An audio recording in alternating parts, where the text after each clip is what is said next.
Hey guys, this is Dragonborn13 here.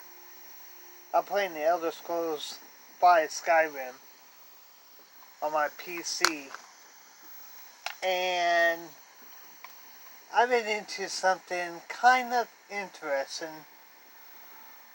Uh, it takes Boblehead to a whole new level, I guess, if you want to say it that way. Yeah, that's Avor,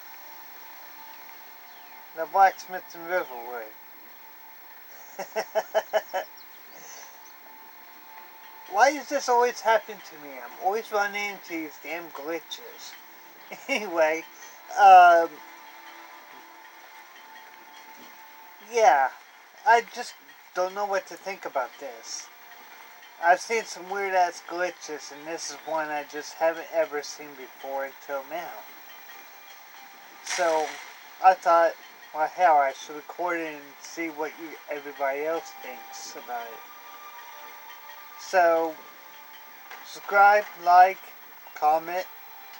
Has this ever happened to anybody? Let me know.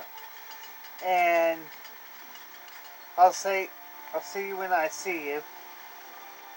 And hi to all my subscribers. Bye.